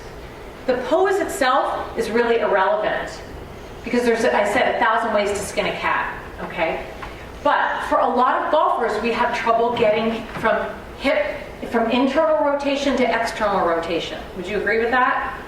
Right? So Kyle's obviously a very high-level athlete, but I actually do this with all of my golfers. I might have to prop them up a little bit, but it's a really good sequence to get from the hips from internal to external rotation and to also stretch the lumbar and the rhomboid. So let's just see this. Inhale, let that left hip unload. Exhale, drive the hip forward, spine up, left knee down. Good. One more time. Inhale, let it internally rotate. Exhale, fire up the left glute, drive the left knee down. Pause there. Now, extend your right arm and left arm forward as much as you can. It's a very focused guy. Take a big breath in. Got a steady personality. Floor. Exhale, push the left hip down to the ground. Good. His dad's a One more local time. pro, by the way. I know. I was going to say that. We talk about that all the time. His dad's a local pro. Yep. Okay. So this is post round. All right. Reduces lower body fatigue. You're going to walk 4 or 5 miles in the round. You hear this all the time. And this is so much for you guys too, guys and gals. Right? After a long day of teaching, your knees, your ankles are fatigued. Does that resonate with anyone? Right? Okay. So let me show you this. So these are 3 poses that you can do to help you. So this, So this one right here, this is a great passive stretch for your hamstrings. It stretches out your lumbar. Okay, this gets more into the groin. This gets more supine into the spine. When you're doing this kind of restorative work post-round, you're not holding on to anything. You're just breathing and letting gravity sink you deeper. This sequence I do every day when I'm traveling, which is a lot. Okay? All right. So, how are we doing on time? 10 minutes. 10 minutes, okay. I'm going to skip over this because I want you guys to see this three-dimensional assessment that we do. But, can you hand me my book? Sure. So this is the book that Hank co-wrote for me. It's called Swing Flaws and Fitness Fixes. Okay, and a lot of this is all about looking at common swing flaws. Okay, and the physical characteristics of those, and then the yoga poses that we use to help alleviate that. And I was hoping to have time to show you over-the-top sway and putting. I don't have time to do that, so I apologize. But you guys can always email me. By the way, I wanted to say too, I train athletes all over the world over FaceTime. I have athletes in Dubai and South Africa and North Carolina that I've never met in person. So if you have an athlete that you want to get on a program like this, just email me and we can get them started. Okay? So that's the swing flaw piece. Okay, we were talking about sway. All right, and here's putting. We just touched on that. Okay. Let's get into a little bit of coaching here. So one of the things that we do is we use what's called a golfer's evaluation, and it's actually a 4-page document where we ask everything that you can imagine that an athlete might want to know about not just their game, but their lifestyle. And just so you know, if you have an athlete that plays other sports, they're 40% more likely to have a back injury. So Doug and I are doing a golf school together one time, and this guy, I cannot figure out why this guy cannot get his hips to rotate. I just can't figure it out. Super fit, whatever. So I said, his name was Jim. So I said, so what's going on? And he said, well, my wife and I are training to do a cycling trip in the south of France, so I'm doing like 100 miles a week. So here's a guy that's like this, 100 miles a week, and then he comes to a golf school and he can't understand why his hips won't turn. So ask him questions about not just, past and current injuries. The number one indicator of an injury is a past injury. Okay? So you got to find out about other sports. What are they doing? If they're doing something repetitive that's impeding their performance in golf, you need to know that. Okay? Yeah. Did you say, what do they call that, spinning? Do you think that's not a great idea for golfers? I think as long as people can do things that create more balance, it's fine. I mean, I love to spin. Yeah. But if they're training for a big cycling thing, and then we can't understand why they can't rotate their hips, then you need to know that. Okay. This is something else too. I always ask them, well, why do you play golf? You know, some guys are like, I really want to get down to a 5 handicap. Some guy, I was talking to a guy yesterday, and I said to him, I said, what's the main reason you play golf? And he said the camaraderie. And he's a 6 handicap. He's out here playing today right now. Okay. Very quickly, the psychology of injury. So somebody mentioned Brett McCabe, right? Is he presenting? Brett McCabe, okay. So I was just presented at the World Golf Fitness Summit and Brett was there. Brett did a phenomenal presentation on the psychology of injury. Not only knowing that you might injure, like if I have back pain and I'm going to swing the club, and I know this is not going to feel good, that's already in my mind.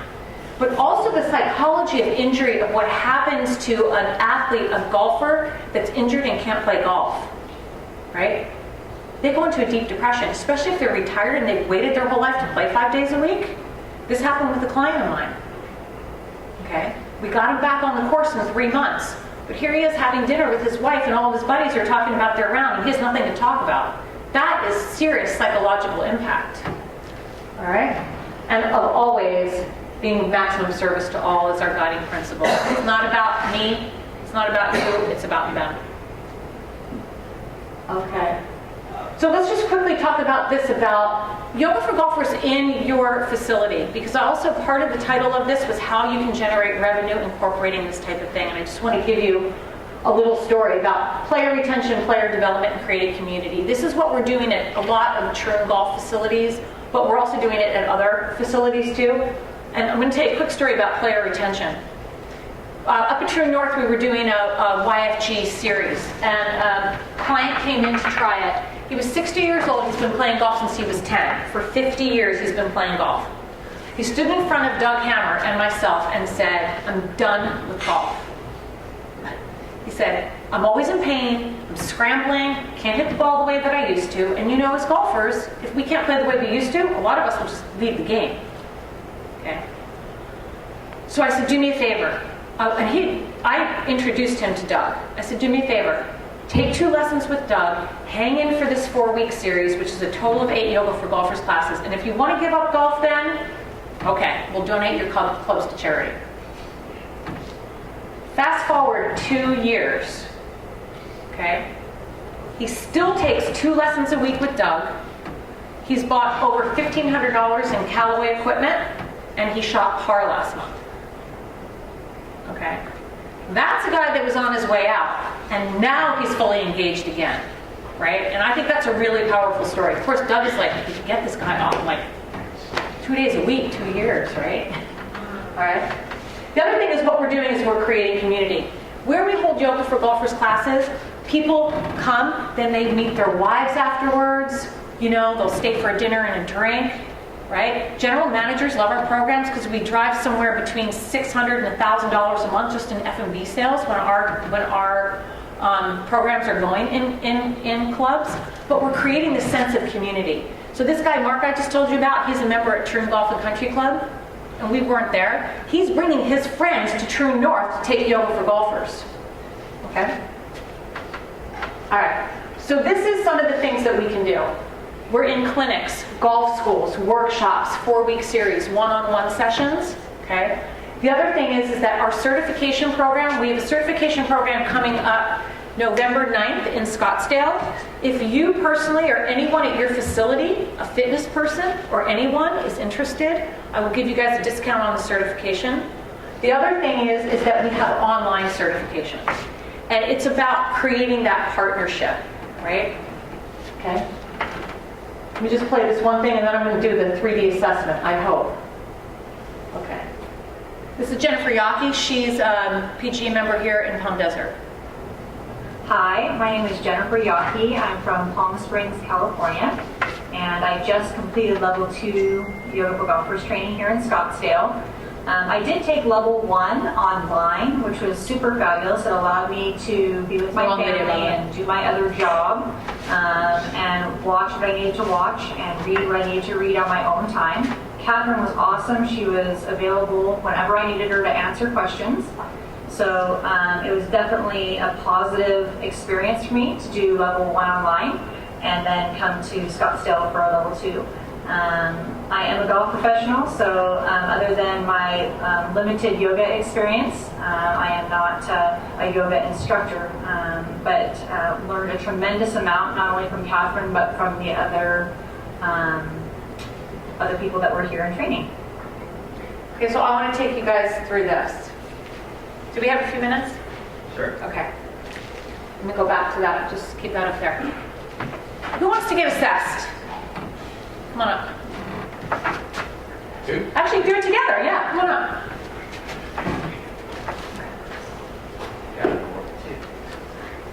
All right. So this is how. Hey, it's free. Katherine. Hi, Tim. Hi, Tim. Richard. Okay, come on up. Oh, are you? Oh, good. Great. Yeah, he's great. Okay, so when we assess players, we assess them in this upright three-dimensional movement. I don't believe in having a player lay on his back and lift his leg up and test his hamstring mobility. Because he doesn't lay on his back and use his hamstring. Right? Make sense? Seems like I'm stating the obvious. So what we're going to do is we're going to test these guys in all three planes of motion. And what I want you to look for is where there's like instability, where there's strength. By the way, we always point out three things that our athletes do well. Like, always.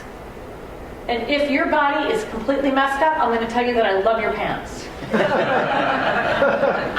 Right? That's the only thing I can find. That's what I'm going to do. Okay? You're going to be fine, Mama. You're going to make it. I think you're going to make it. Okay. So let's do this. So you guys spread out. Okay? And what I want you to imagine is that you're standing in a clock. Spread out a little bit more. Now, all I want you to do is take your right foot, and I'm going to have you reach at ankle height, and you're going to bring your arms over your head like this, and then back. So you're going to reach and extend back, and then back. Okay, so that's not ankle height, that's quad height. There you go. Good. Okay, so we're going to keep doing this, right? So you're reaching and back. Reaching and back. Now, what I'm looking for, and typically I'll walk around them because I need to see them from all three sides. What I'm looking for is where there is instability, okay, and stability problems. Now, the reason I'm having them do this is I want to see thoracic extension. Okay? You guys see anything? Nice pants. Exactly. Thank you, Bill. No. You guys are good. You guys are good. I'm not going to, I'll give you some of my feedback first. Did you do both sides? No. Okay, do both sides. So what's also funny here, keep going. This gives you a lot of insight into how your clients think. Okay? How their brain works. Okay? So my husband is perfectionist, right? He wants to do everything right. So when I was going through this process of learning this, I said, okay, honey, come on, let's do this in the kitchen. He said, okay, well, wait, where do my arms go? Okay, but where's my foot go? What does perfect look like? Right? Instead of some other people, it's like, there is no right or wrong way. I'm just assessing your movement, right? So it's kind of interesting there. All right, so now what we'll do is we'll take it back. I'm going to have you guys turn to the side. You can face each other. Okay. Now, what we're testing here is ankle dorsiflexion. Okay. We're testing hip hinge. Okay. We're testing thoracic extension, and we're testing mobility in the feet. See, normally I would have them be barefoot. By the way, get your athletes out of their shoes, right, and walking around. Okay, so now what you're going to do is you're going to reach back at ankle height. You're going to stretch your arms forward. Okay, ankle height and forward. So you have a left knee problem, right? And roughly in the feet. Okay, there you go. Okay, that's fine. Good. Awesome. Face them and do the other side. Face. Rock that. Do the other side.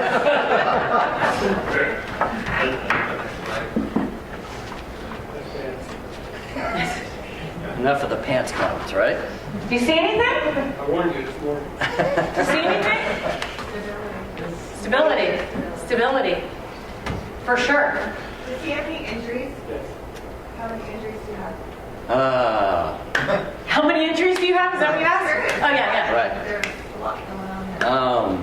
Discectomy 20 years ago. Right now my left knee is killing me. My right hip bothers me. Yep, so, yeah. I don't think we need to shoot them quite yet. Yeah. No, I know. No, it's good. It's a good question, right? So I see some things too. So now we're going to add 2 more planes of motion. So this one we're going to go frontal plane of motion. You guys can face down. So your arms are up, right? This is a little Simon Says. Ready? Here we go. Cross your right leg over and then right. Simon Says, right? So keep going. Keep going back and forth. Keep it So there. keep going. Yep. So look at the difference in their ability to laterally bend. It's very different. And one's not good or bad. This is just an assessment. By the way, this warm-up you can do when your golfers come. Right? So you're talking about what they're working on, and they can be standing there doing this. Switch sides. And then turn around and show them from the back. Because it is really important when you're doing this to walk around and see them from all sides.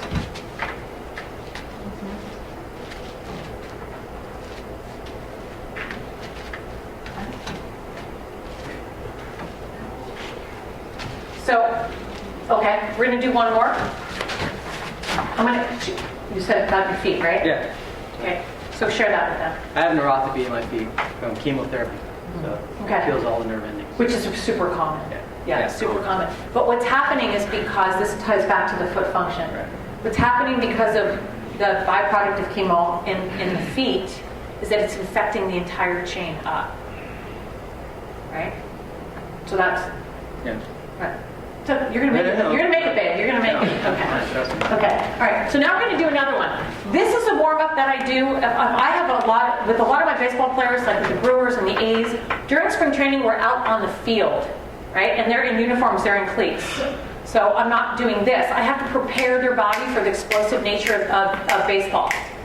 This is the process that I take them through after every yoga class. Because I don't want them chilled out. I want them ready to roll. Okay, so this one, you're going to imagine that you're standing in a clock again. I'll step forward, so I'm in front of you guys. Okay, now you're going to step out to the right to 3 o'clock. Your arms are up like this. So you're going to step out right and rotate. Step out right and rotate. Now, what I want you to look at is hip extension with the adductors.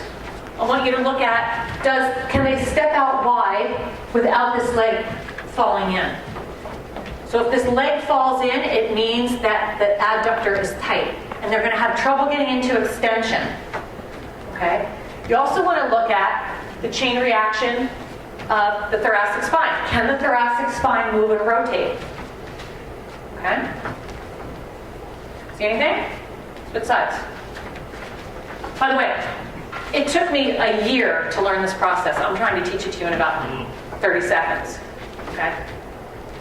There's 66 movements in this 3-dimensional matrix. I'm showing you 6. Okay? Aha!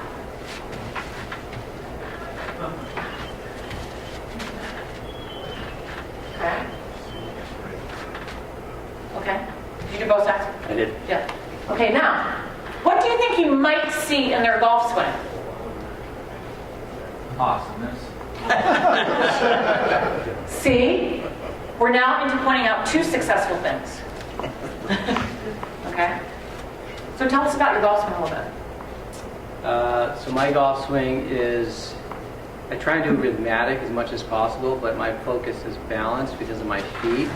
So I try and take my balance as much as I can back here to the impact and to finish, and I purposely actually hold my finish until the ball lands, just so I have my balance because my feet, I can't even climb a ladder because I'm on balance. I don't know if anybody's had neuropathy before, but it's not painful, but the nerve endings are gone. It used to be in my hands, but Billy and I talked a long time ago, and I actually went to the jumbo grip where I had to hold it like a baseball because all the ends of the nerve endings were gone, so I held it like a baseball. Okay. It finally came out. Well, it's interesting that the feet and the balance, they're interconnected. I was going to say something about your right hip. Can you get to that full finish position? Yeah, I can at times, but it is painful at times. Yeah. So. Okay. All right, and how about your swing? No. My golf swing's shorter, I guess, on the backswing. I don't make a very big turn, or as much of a long of an arm swing as I like. My hands probably stop somewhere around here on the backswing. A little bit of a handle dragger, and I think those would be the two things that I think the most about my golf swing. Okay. And you've got good thoracic rotation. So what I'm looking for is extension, thoracic rotation, right? Foot function, hip extension, and it all working together. So again, this is very different from let's lay on your back and see if your hamstring is tight. Right? All this starts on the ankles too and works all the way up. Okay, thanks you guys. Thank you. All right. Okay. So I just want to read this to you. Oopsie, sorry. So this is my hope for you. Okay? This is one of our guiding principles. This is part of my mission statement. So I don't need to read it because you can all read. All right? But what I love most is that to himself, he always appears to be doing both. So I feel very blessed and honored that I get to be on this journey, that I get to do what I get to do every day, be of maximum service, help coach people, not just in their sport, but in their life. And so that is my hope for you. I just want to say thank you guys. Appreciate it. Thank you.